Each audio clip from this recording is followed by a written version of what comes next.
संदीप माहेश्वरी और विवेक बिंद्रा दोनों YouTube India के बहुत बड़े क्रिएटर्स और वो एक दूसरे से भिड़ चुके हैं। आज से 1 महीने पहले संदीप माहेश्वरी जी ने एक वीडियो डाला था बिग स्कैम एक्सपोज अपने यूट्यूब चैनल के ऊपर, और उसके अंदर उन्होंने बात की थी कैसे कुछ बड़े यूट्यूबर्स कोर्सेज बेच रहे हैं जो अप टू 1 लाख रुपीज़ जा रहे हैं, लेकिन जिन स्टूडेंट्स ने ये कोर्सेज लिए हैं उनको कोई भी फ़ायदा नहीं हो रहा है। और जब ये स्टूडेंट्स रिफंड की बात करते हैं तो उनको बोला जाता है कि सेम कोर्सेज आप और लोगों को बेचो ताकि आपके पैसे रिकवर हो जाए। अब इस मामले को पूरा 1 महीने समझने के बाद मैं वीडियो बना रहा हूँ ताकि पूरी एंड टू एंड अंडरस्टैंडिंग हो कि क्या हो रहा है इंडस्ट्री के अंदर, क्या ये स्कैम है या नहीं है, और कैसे विवेक बिंद्रा इस वीडियो के अंदर इन्वॉल्व हो गए, क्योंकि इस वीडियो के अंदर उनका नाम नहीं लिया गया था। तो जब 11 दिसंबर को बिग स्कैम एक्सपोज का वीडियो संदीप माहेश्वरी जी के चैनल पे अपलोड हुआ, उसके अंदर एक स्टूडेंट था जो बात कर रहा था कि कैसे एक बड़ा यूट्यूबर है जिसने उनसे पैसे लिए और कुछ भी डिलीवर नहीं किया, जो भी प्रॉमिस था उन कोर्सेज के अंदर, उन ट्रेनिंग्स के अंदर। इन स्टूडेंट्स को कहा जा रहा है कि अगर आपको अपने पैसे रिकवर करने तो आपको दूसरों को कोर्सेज बेचिए ताकि आपके पैसे रिकवर हो सके। जो प्रॉमिस चीजें हैं कि उसके अंदर बिजनेस की आपको 10 चीजें सिखाई जाएगी, 20 चीजें सिखाई जाएंगी, उसमें से कुछ भी ऐसा नहीं है। सिर्फ ये आपको एक MLM बना के दिया जा रहा है जिसके थ्रू आप दूसरे लोगों को भी कोर्सेज बेच सकते हैं और पैसे बना सकते हैं। तो इस वीडियो के अंदर विवेक बिंद्रा का कहीं पे भी नाम नहीं लिया गया था, लेकिन अगर अगली वीडियो से हमें पता चलता है और जो संदीप माहेश्वरी की कम्युनिटी सेक्शन उससे पता चलता है कि विवेक बिंद्रा की टीम ने इनको रीच आउट करने की कोशिश की। तो मामला ये है कि जैसे ही वीडियो अपलोड हुई संदीप माहेश्वरी के चैनल पे, उस वीडियो के कॉमेंट सेक्शन में लोगों ने विवेक बिंद्रा को टैग करना शुरू किया, उनका नाम लेना शुरू किया, और लोगों ने गेस करना शुरू किया कि विवेक बिंद्रा ही होंगे जिसकी इस पर्टिकुलर वीडियो के अंदर बात हो रही है। तो इंडिया के अंदर हम किसी भी एंटरप्रेन्योरशिप का चैनल या बिजनेस का चैनल के बारे में बात करते हैं तो सबसे बड़ा चैनल विवेक बिंद्रा जी का ही है। यहाँ तक कि ये दुनिया का सबसे बड़ा यूट्यूब चैनल है बिजनेस और एंटरप्रेन्योरशिप के ऊपर। तो इस गैस की वजह से विवेक बिंद्रा जी की जो टीम है, बड़ा बिजनेस की जो टीम है, उनको लगा कि डेफिनेटली एक थ्रेट हो सकता है उनके बिजनेस को, उनके रेवेन्यू को, उनकी इमेज को। तो इन लोगों ने कॉन्टेक्ट करने की कोशिश की संदीप माहेश्वरी से डायरेक्टली, और इसके बाद विवाद एक्चुअल में शुरू हुआ, क्योंकि संदीप माहेश्वरी ने इसके बाद अपने कम्युनिटी सेक्शन के अंदर डाला कि विवेक बिंद्रा की टीम ने उनको रीच आउट करने की कोशिश की है और ये वीडियो हटाने की गुजारिश की है। तो अगर हम बात करें दोनों इंडिविजुअल्स की, संदीप माहेश्वरी और विवेक बिंद्रा, तो अगर आप यूट्यूब के ऊपर और सो नहीं रहे तो आपको डेफिनेटली पता होगा कि संदीप माहेश्वरी कौन है और विवेक बिंद्रा कौन है। इंडिया के सबसे बड़े यूट्यूबर्स हैं, और डेफिनेटली जो संदीप माहेश्वरी का चैनल है वो मोटिवेशन के ऊपर फोकस्ड है। वो बातें करते हैं मोटिवेशन की, वो बातें करते हैं आपकी जितनी भी प्रॉब्लम्स है बिजनेस की, लाइफ की, उनको सॉल्यूशन देने की। और जो विवेक बिंद्रा जी का चैनल है वो पूरा का पूरा एंटरप्रेन्योरशिप और बिजनेस के ऊपर फोकस्ड है। वो आपको की स्टडीज देते हैं, वो आपको फार्मूलाज देते हैं, वो आपको स्टेप बाय स्टेप प्रोसेसेस देते हैं जो आप अपने बिजनेस के अंदर इंप्लीमेंट कर सकते हैं और अपने बिजनेस को ग्रो कर सकते हैं। तो अगर हम दोनों के अप्रोचेस देखें, दोनों की अप्रोच बिजनेस के अराउंड ही सेंटर है, लेकिन जो संदीप माहेश्वरी का कंटेंट है वो टॉप लेवल कंटेंट है। वो बात करते हैं अराउंड द बिजनेस, वो आपके बिजनेस के अंदर घुस के बात नहीं करते हैं, वो आपको टॉप लेवल की चीज़ें बताते हैं उनके पूरे के पूरे यूट्यूब चैनल के ऊपर। और वहीं पे जो विवेक बिंद्रा जी का चैनल है वो आपको केस स्टडीज बताता है, वो आपको स्टेप बाय स्टेप प्रोसेसेस बताता है, आपको पूरे के पूरे सिस्टम्स बताता है कि कैसे एक बिजनेस वर्क करता है और उसके अंदर क्या क्या चीज़ें होती है जो आप इम्प्लीमेंट कर सकते हो विद द केस स्टडीज जो वो प्रोवाइड करते हैं। तो इवन दो इन दोनों की नीशेस सेम है, इन दोनों की टारगेट ऑडियंस बहुत अलग हो जाती है। और वीडियो के आगे मैं इसी बारे में बात करूंगा कि इन दोनों की ऑडियंस सेम होते हुए भी इतना बड़ा डिफरेंस क्यों है और वो क्या इम्पैक्ट देता है इन दोनों के बिजनेसेस पे। लेकिन उससे पहले चलते हैं हम कॉन्ट्रोवर्सी की। तो ये जो वीडियो थी बिग स्कैम एक्सपोज, इसके बाद संदीप माहेश्वरी ने 5 और वीडियो बनाई जो इसी थीम के अराउंड रिवॉल्व करती थी, जो MLM थी, स्कैम थी, और इसी के बारे में उन्होंने बात की कि क्या क्या स्कैम होते हैं इंडस्ट्री के अंदर और कैसे उनसे बचा जा सकता है। बट इसमें से एक वीडियो बहुत ज़्यादा टारगेटेड थी जिसके अंदर उन्होंने डायरेक्टली बोला टॉप विवेक बिंद्रा, और इसका एक हैशटैग भी चलाया जो बहुत ज़्यादा वायरल हुआ, बहुत सारे लोगों ने यूज़ किया और बहुत सारे लोगों ने इसके रिलेटेड वीडियोस बनाए। तो इससे हमें पता चलता है कि डेफिनेटली संदीप माहेश्वरी का एक कॉर्नर है जिसके अंदर वो बात करते हैं कि कैसे कैसे स्कैम बिजनेसेस हो रहे हैं, कैसे वो स्टूडेंट्स को लूट रहे हैं, और डेफिनेटली इनकी एक थीम के अंदर ये हमको दिखता है। अगर आप इनकी बाकी भी वीडियोस देखोगे तो उसके अंदर डेफिनेटली ये इस चीज़ को उजागर करते हैं कैसे स्कैम बिजनेसेस बच्चों को लूट रहे हैं और बहुत सारे लोगों को क्विक रिच स्कीम के अंदर डाल के फंसा रहे हैं। लेकिन ये हुई सिर्फ सिर्फ एक तरफ की बात। अगर हमको बात करनी है तो हमें बात करनी पड़ेगी कि विवेक बिंद्रा का इसके ऊपर क्या स्टैंड रहा, उन्होंने क्या बोला और उनकी तरफ से हमें क्या अपडेट मिलता है। तो विवेक बिंद्रा जी ने बहुत ज्यादा कोशिश की कि ये सारी की सारी बातें पब्लिकली ना हो, 1 to 1 बात हो और इस चीज को सुलझाया जाए। तो डेफिनेटली इन्होंने सबसे पहले कोशिश की पहली वीडियो के बाद डायरेक्टली कम्युनिकेट करने की संदीप माहेश्वरी की टीम से, लेकिन ऐसा नहीं हो पाया because of multiple reason. Sandeep Maheshwari बोल रहे हैं कि वो हमें धमका रहे थे, विवेक बिंद्रा बोल रहे हैं कि हमने सिर्फ अप्रोच करने की कोशिश की और उनकी टॉप लीडरशिप उनसे बात करने के लिए गई थी। और उसके बाद हमें संदीप माहेश्वरी से और भी पता चला कि उनको लीगल नोटिस सेंड किए गए हैं, लेकिन इस बात को विवेक बिंद्रा डिनाई कर रहे हैं कि उन्होंने कोई भी लीगल नोटिस अभी तक सेंड नहीं किया है। फिर हमें संदीप माहेश्वरी की पोस्ट के अंदर देखने को मिलता है कि उन्होंने एक ट्रेंड चलाया, this is public versus Vivek Bindra, क्योंकि विवेक बिंद्रा यहाँ पे कल्प्रिट है जिन्होंने पब्लिक को लूटा है, जिन्होंने पब्लिक से पैसे चार्ज किए हैं और लाखों में पैसे चार्ज किए हैं। इस चीज़ से रिलेटेड हमें कोई भी अपडेट विवेक बिंद्रा के चैनल पे देखने को नहीं मिलता है।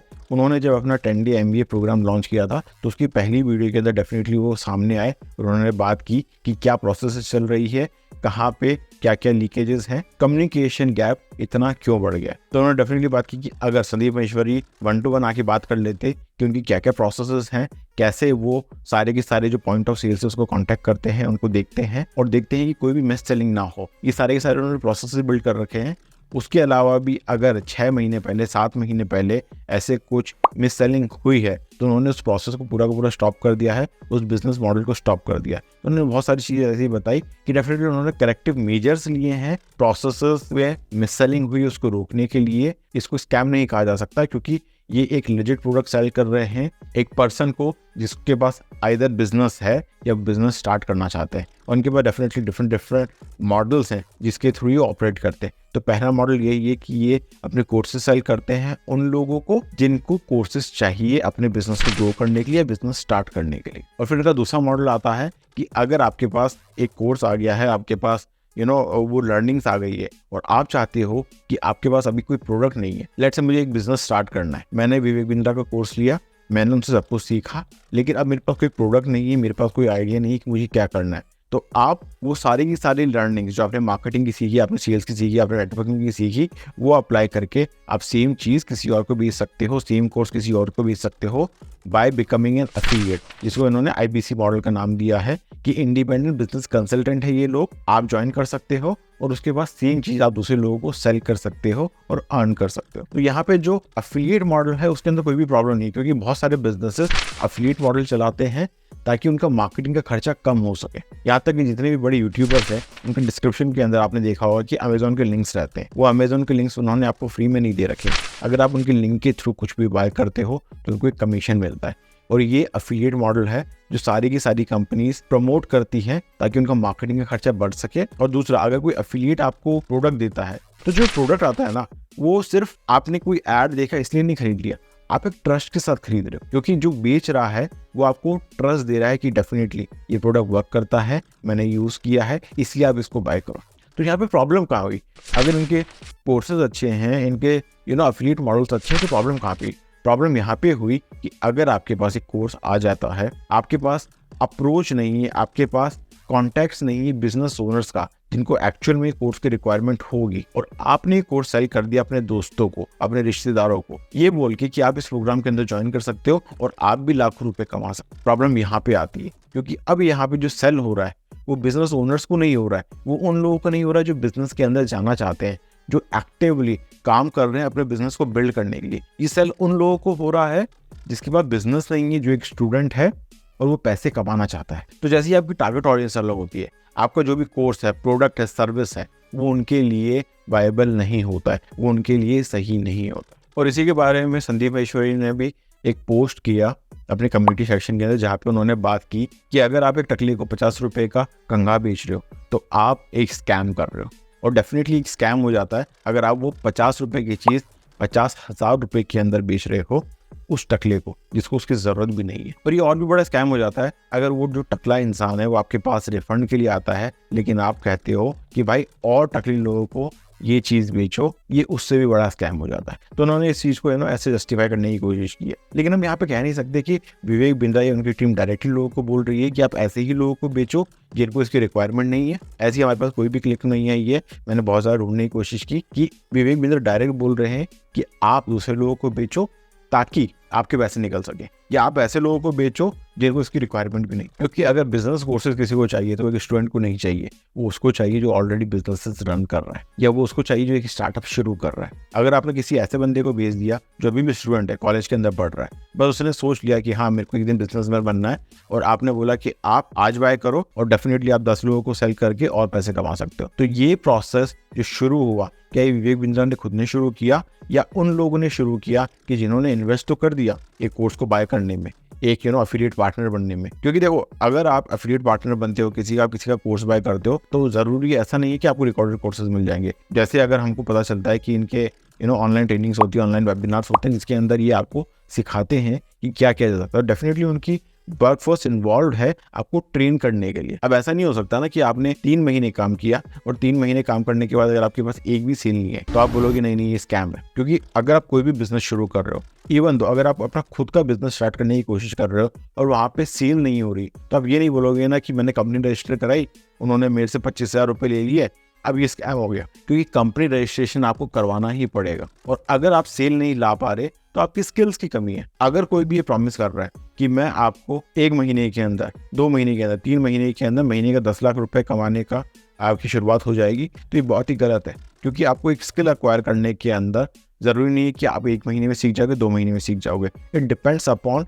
कि आपकी कितनी कैपेबिलिटी है उस नई स्किल को सीखने की, या आपका कितनी लगन है उस नई स्किल को सीखने के लिए। आपकी लगन भी होनी चाहिए, आपकी कैपेबिलिटी भी होनी चाहिए, और डेफिनेटली आपको इन्वेस्ट भी करना पड़ेगा। अगर वो स्किल सीखनी है तो मे बी लेट से आपको एक वीडियो बनानी है, आपको कैमरा भी चाहिए, आपको माइक भी चाहिए, आपको एक लैपटॉप भी चाहिए ताकि आपको एडिट कर सको, राइट। तो कितना टाइम आपको इन्वेस्ट करना पड़ेगा प्रोडक्ट्स बाय करने के अंदर, और कितना टाइम आपको इन्वेस्ट करना पड़ेगा बात करने के लिए, कन्वर्सेशन करने के लिए। क्योंकि अगर आपने इक्विपमेंट्स खरीद भी लिए तो आपके पास स्किल तो होनी चाहिए कि आप कैमरा के पास सामने खड़े होके बात कर सको, आप एक वीडियो बना सको। जब मैंने अपनी यूट्यूब के ऊपर वीडियोस बनानी शुरू की तो मेरे को लगभग 2 साल लगे इतना कैमरा फ्रेंडली होने के लिए, because I was not camera friendly. मैं बहुत इंट्रोवर्टेड इंसान था, मुझे बहुत टाइम लगा वो सब चीजें सीखने के लिए। तो डिपेंड करता है कि आप इसको सेल कर रहे हो, आप उसको ओवर प्रॉमिस ना करो, आप उसको एक सही टाइम लाइन दो कि इतने टाइम में सीखा जा सकता है। बट टाइम ड्यूरेशन हर किसी के लिए सेम नहीं है, depends upon the individual capability, individual bandwidth कितना है आपका, आप कितना टाइम दे सकते हो उस चीज के लिए, तभी ये पॉसिबल है। तो मुझे लगता है कि अगर किसी ने कोर्सेज बाय कर लिए और वहां से सीखना शुरू किया, क्योंकि ऐसा नहीं हो सकता ना कि आपने किसी का कोर्स बाय किया, आपने मार्केटिंग सीखी, आपने HR सीखा, आपने सेल्स सीखी, सारी की सारी आपको स्टेप बाय स्टेप नॉलेज मिल गई, आपको चीजें मिल गई, सिस्टम्स मिल गए, लेकिन आप बोल रहे हैं कि मेरे पास वो चीजें आ गई हैं लेकिन अब मेरे को ये प्रोडक्ट नहीं चाहिए, राइट। ऐसा नहीं हो सकता ना कि आपने साइकिल खरीद ली, उसको यूज कर लिया, अब आप वापस जाओगे किसी की बात बोलोगे नहीं ये साइकिल वापस ले लो। तो हमें यहाँ पे ये देखना होगा कि विवेक बिंद्रा की टीम कितना इन्वेस्ट कर रही है आपकी लर्निंग के अंदर। अगर कर रही है तो डेफिनेटली प्रोडक्ट के प्राइसेस है। अभी डिपेंड इतना ही करता है कि उन्होंने कितना बताया, कितना नहीं बताया कि इस प्रोडक्ट के अंदर आपको क्या क्या मिलेगा। अगर आपने एक कोर्स बाय किया है ये देख के कि मेरे को मार्केटिंग सीखने को मिलेगी, सेल्स सीखने को मिलेगा, may be website development, graphic design सीखने को मिलेगा, आपने कोर्स बाय किया, आपने वीडियोस देखी, आपने सीखा, you bought the product, you got the services, अब आप वहां पे डन हो, you can start using your services in your business, और आप अपने बिजनेस को ग्रो कर सकते हो। आपके पास बिजनेस नहीं है तो आप क्या कर सकते हो, मेरे को लगता है कि डेफिनेटली अगर आपको IPC बनना है तो ये आपको अपसेल कर रहे होंगे। फॉर एन एग्जांपल 50,000 के अंदर कोर्सेज लिए, 50,000 और दो ताकि हम आपको ट्रेनिंग दे सके IBC बनने की। तो अब अगर आप IBC बनने के लिए रेडी हो, अब आप पे कर रहे हो क्योंकि आप उसका प्रोडक्ट बिल्ड नहीं कर सकते, खुद की सर्विसेज प्रोवाइड नहीं कर सकते, आप चाहते हो कि आप किसी और की सर्विसेज सेल करो, राइट। तो यहाँ पे जितनी गलती अगर इन्फॉर्मेशन करेक्टली नहीं गई है, मार्केटिंग मैसेज करेक्टली नहीं गया है, विवेक बिंद्रा की है, उतनी ही गलती मेरे को लगता है उन लोगों की है जो इस चीज के अंदर आ रहे हैं कि मैं रातों रात करोड़पति बन जाऊंगा, कि मैं रातों रात 10 लाख रुपए कमाना शुरू कर दूंगा पर मंथ। क्योंकि आपको एक चीज तो समझनी ही पड़ेगी, आप किसी भी बिजनेस के अंदर जा रहे हो, किसी भी प्रोफेशन के अंदर जा रहे हो, आपको वो स्किल सीखने के लिए टाइम लगा, आपको वो एक्सपीरियंस गैदर करने के लिए टाइम लगा, रातों रात कुछ भी नहीं होता है। बट हाँ, मैं ये डेफिनेटली मानता हूँ, जैसे संदीप माहेश्वरी की वीडियोस में भी हमें देखने को मिलता है कि वो बोल रहे हैं कि 50,000 का कौन सा कोर्स होता है, लोग तो 2,000 3,000 का बेचते हैं। इट डिपेंड्स कि आप क्या प्रोवाइड कर रहे हो अपने कोर्सेज के अंदर। मैं सिर्फ विवेक बिंद्रा को जज कर रहा हूँ उनकी यूट्यूब वीडियो से, क्योंकि मैंने उनकी बहुत सारी यूट्यूब वीडियोस देखी है, मैं खुद बहुत कुछ सीखता हूँ। अगर जो उनकी यूट्यूब वीडियो का फॉर्मेट है जहाँ पे वो चीज़ों को ब्रेक डाउन करते हैं,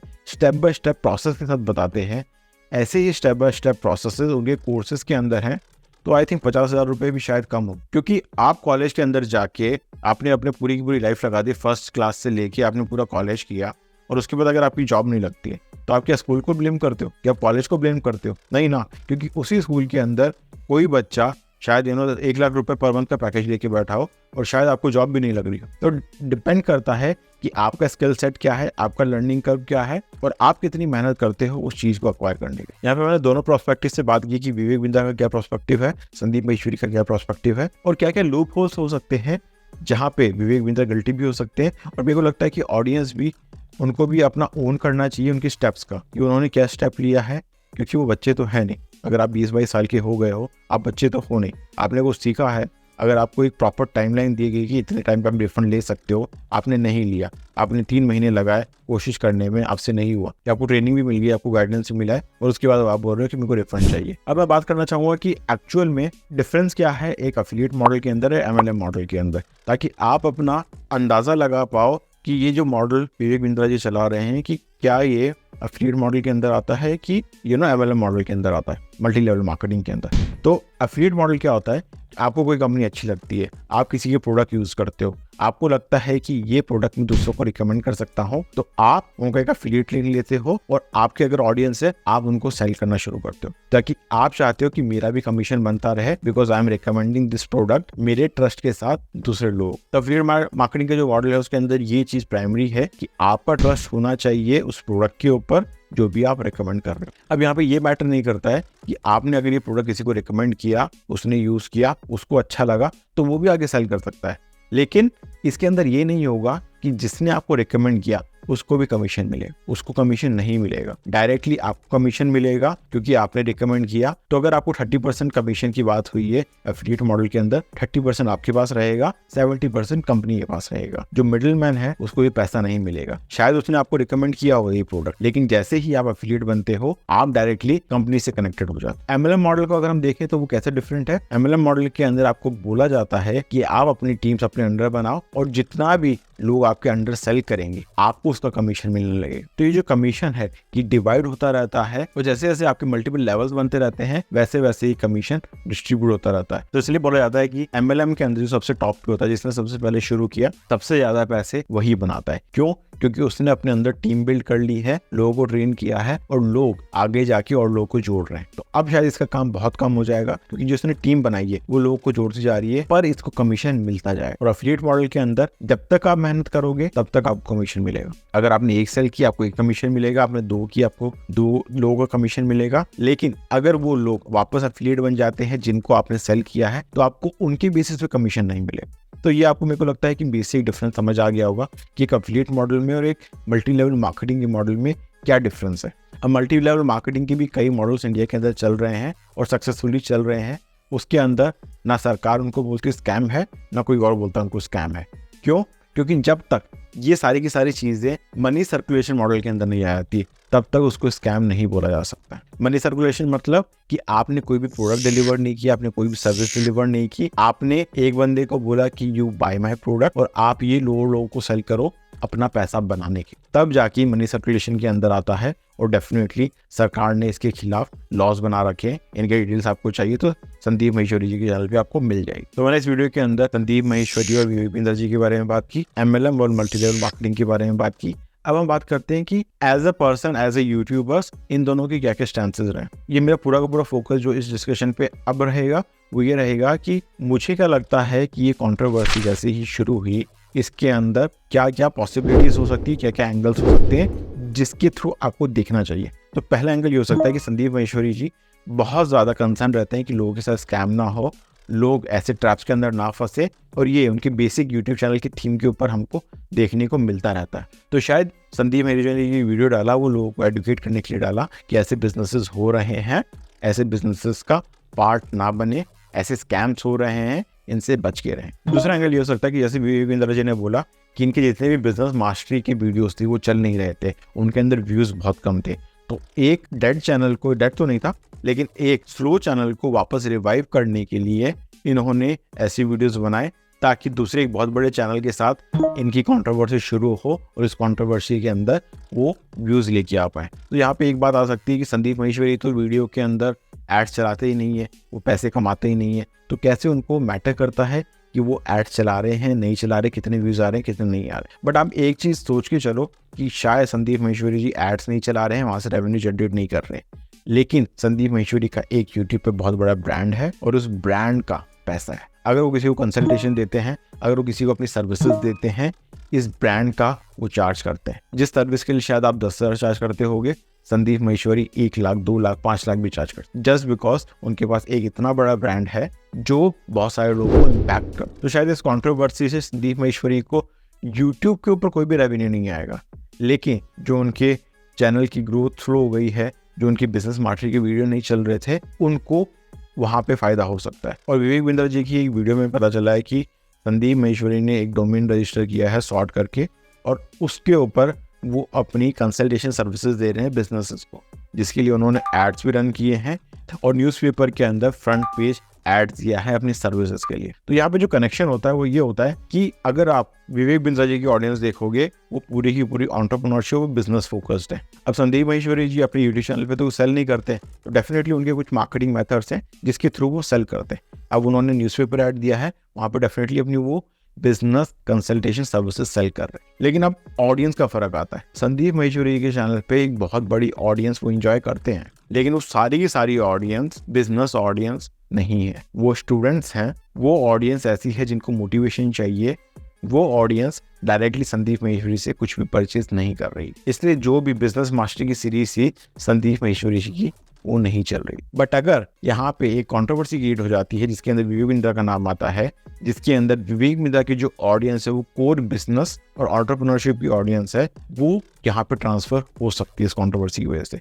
अब ये कंट्रोवर्सी क्रिएट करने के लिए शायद ये वन साइडेड भी हो सकता है या दोनों की मिली भगत भी हो सकती है, किसी को भी नहीं पता है, क्योंकि अगर कंट्रोवर्सी होती है दोनों का फायदा होता है। अब तीसरा पॉइंट मेरे को विवेक बिंद्रा जी को लेके बोलना है कि हो सकता है विवेक बिंद्रा जी को पता हो बहुत टाइम तक कि मिस सेलिंग हो रही है और उन्होंने इसको स्टॉप करने की कोशिश नहीं की, या फिर उनकी तरफ से, उनकी टीम की तरफ से ही इंस्ट्रक्शन हो कि अगर आपके पास ये जो प्रोडक्ट है आप उसको यूज नहीं कर पा रहे हो तो आप दूसरे लोगों को सेल करो और अपना पैसा रिकवर करो। ये बहुत बड़ी पॉसिबिलिटी है, लेकिन जब तक इसके सबूत आपको नहीं मिल जाते हैं, ऐसी बातों पे विश्वास मत करो। अब मैं आता हूँ संदीप माहेश्वरी के ऊपर। उनके चैनल को मैंने बहुत बार तो नहीं देखा है, लेकिन मैंने डेफिनेटली उनकी कुछ वीडियोस देखी है जिसके ऊपर उन्होंने बहुत सारे गेस्ट को इनवाइट किया। और मैंने कंट्रोवर्सी भी कंपेयर की है कि जो कंट्रोवर्सी विवेक बिंद्रा जी ने आज तक की है यूट्यूब के ऊपर, या जो कंट्रोवर्सी संदीप माहेश्वरी जी के साथ हुई है यूट्यूब के ऊपर आज तक। तो विवेक बिंद्रा जी की जो कंट्रोवर्सी निकल के आती है वो या तो उन्होंने एक एनिमेशन बना दिया था सिख गुरु का, उसके ऊपर कंट्रोवर्सी हुई थी, या उन्होंने टारगेट किया था एक ऑर्गेनाइजेशन को जो डॉक्टर से रिलेटेड थी, लॉयर से रिलेटेड थी। ऐसी उनकी कंट्रोवर्सीज हुई है। तो डेफिनेटली उन्होंने अपनी वीडियोस के अंदर कुछ लोगों को टारगेट किया और लोगों ने उस चीज़ का बुरा माना। अगर हम कंट्रोवर्सी लेके चले संदीप माहेश्वरी जी की कैसी हुई है, तो जितनी भी कंट्रोवर्सी संदीप जी को लेके हुई है, जो रिसेंट वाली याद है वो शायद प्रखर को लेके हुई थी। और जितनी भी मेरे को लगता है कि जो एक बेसिक थीम अगर हम लेके चलते संदीप माहेश्वरी जी के कंटेंट की या उनकी यूट्यूब चैनल की, तो यहाँ पे जो संदीप माहेश्वरी जी का एक व्यू पॉइंट है वो ऐसा आता है कि I am the good boy और मैं बताऊंगा रॉन्ग कौन है। और मुझे लगता है कि ये भी बहुत गलत चीज़ है कि आपने एक बंदे को इतना ऊपर उठा दिया है कि उसके खिलाफ कोई भी आता है आप उसको विलन बना देते, और ऐसा नहीं होना चाहिए। तो अगर संदीप माहेश्वरी जी को सिंड्रोम है कि वो गुड बॉय का कैरेक्टर प्ले करना चाहते हैं या फिर वो एक गॉडली कैरेक्टर प्ले करना चाहते हैं, तो ये बहुत सारे लोगों के लिए बहुत ज़्यादा डिसएडवांटेज हो सकता है, क्योंकि जो सच्चाई की उम्मीद है उससे तो आप लड़ ही नहीं पाओगे। तो आई थिंक यही कंक्लूजन है इस वीडियो का। मैंने आपको दोनों तरफ के पर्सपेक्टिव बताए। ना संदीप माहेश्वरी को आपको एक गॉडली अवतार की तरह लेना चाहिए, ना विवेक बिंद्रा के ऊपर आपको ब्लाइंडली ट्रस्ट करना चाहिए। अगर आप एक कंज्यूमर हो, आपको फूक के कदम रखना चाहिए। आपको देखना चाहिए कि आप किसके अंदर जा रहे हो, किसको आप फॉलो कर रहे हो, किसके ऊपर आप ट्रस्ट कर रहे हो, और आप अपना एक वाइज डिसीजन लो अकॉर्डिंगली। अब इन दोनों की लड़ाई कोर्ट के अंदर जा चुकी है, उसके अंदर जो भी प्रोसीडिंग्स होगी वो आपको न्यूज़ चैनल के अंदर या बाकी जगह पता चल जाएगी, क्योंकि हमारा न्यूज़ चैनल नहीं है, हमारा एक बिजनेस रिलेटेड चैनल है और हम बिजनेस एंड मार्केटिंग की बात करते हैं। तो अगर यहाँ पे हमको बिजनेस के पॉइंट ऑफ व्यू से देखना पड़े तो डेफिनेटली कंट्रोवर्सीज अगर क्रिएट होती है, हाइप क्रिएट होती है, आपका एंगेजमेंट बढ़ता है, आप अपने बिजनेस के अंदर अप्लाई करना शुरू कर सकते हो। दूसरा, अगर कोई भी मार्केटिंग मॉडल है, कोई भी बिजनेस मॉडल है, आपको बिजनेस मॉडल देखना होगा, आपको उसको परखना होगा, आपको प्रोडक्ट देखना होगा, आपको उसको परखना होगा, और उसके ऊपर आप डिसाइड करो कि प्रोडक्ट अच्छा है या नहीं है। क्योंकि अगर किसी ने आपका प्रोडक्ट बाय किया है और वो आपकी टारगेट ऑडियंस ही नहीं है ना, तो अगर उसका यूज़ का ही नहीं है तो वो आपको गलत बोलेगा ही बोलेगा। तो या तो उन लोगों को सेल मत करो जो आपकी टारगेट ऑडियंस के अंदर नहीं है, या फिर अगर आपसे मिस सेलिंग हुई है तो उन लोगों को रिफंड करो। I think that's it for this particular video. आप वो कॉमेंट सेक्शन के अंदर बता सकते हो कि क्या मैंने पॉइंट मिस किया, क्या ऐड होना चाहिए था, और अगर आपको किसी भी टॉपिक के ऊपर केस स्टडीज चाहिए, किसी भी टॉपिक के ऊपर आप चाहते हो मैं वीडियो बनाऊं, तो डेफिनेटली आप फॉलो कर सकते हो। मैं अपने शॉर्ट्स के अंदर बहुत ज़्यादा इन्फॉर्मेटिव बिजनेस और मार्केटिंग रिलेटेड स्टफ डालता रहता हूँ। आप डेफिनेटली सब्सक्राइब करो और शॉर्ट्स को देखो, क्योंकि शॉर्ट्स के अंदर बहुत ज़्यादा नॉलेज भरी हुई। I will see you in the next video. Till then bye bye. जय हिंद, जय भारत।